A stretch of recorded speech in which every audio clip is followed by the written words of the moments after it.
Tsy ekena intsony ny fampitsanganana mpandeha ao anatina taxi be na ny bus, ireo mpandeha ihany koa etsy an-danizay dia tsy tokony hiakatra raha toa ka efa feno ilay taxi be. Izay no fepetrany raisina mba andaminana tanteraka ny fizotra ny fifamoivoizana ho an'ireo taxi be rehetra izay miasa eto Mahajanga.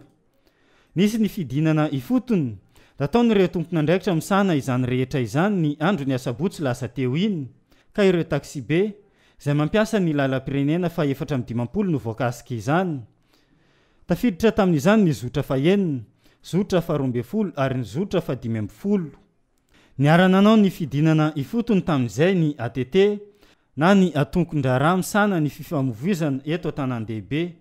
Nanao ny fidinana ifotony izay ny ATT, ny commune, ny talem-paritry ny fifamoivoizana eto Mahajanga ary ny zandary. Izy io zany fotoam-pitsangatsanganana zao dia be dia be ny olona mandeha mankany amin'ny petite plage, Grand Bavoan, Antsanté, dia nisy ny fidinana ifotony izay nataony tao amin'ny service ny transport urbain ao amin'ny commune urbaine ny Mahajanga, ny avao ny direction régionale de transport sy ny météorologie eto Boeny ary ny avy eto amin'ny ATT Mahajanga. Ny zavatra natao dia fanentanana ny olona teneny koa zany anatin'izay ny tompon'andraikitra ny coopérative, anatin'izay ny mpamily sy ny mpanampy ny mpamily, anatin'izay ihany koa ny mpandeha, dia ao anatin'izay ny mpitandro ny filaminana mba hanaja tsara ny isan'ny olona izay tokony ho zakan'ny tomobila rehefa mandeha mankany amin'ilay faritra fitsangatsangananareo izy.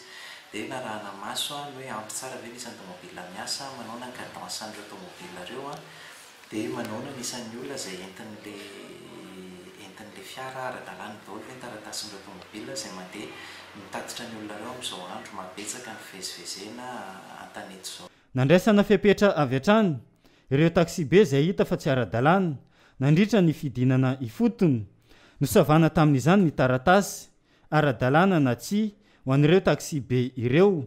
Tafiditra amin'izany ny fijerena ny visite teknika, mola itoy ny fidinana ifotony sy ny fisavana rehetra atao ny tompon'andraikitra.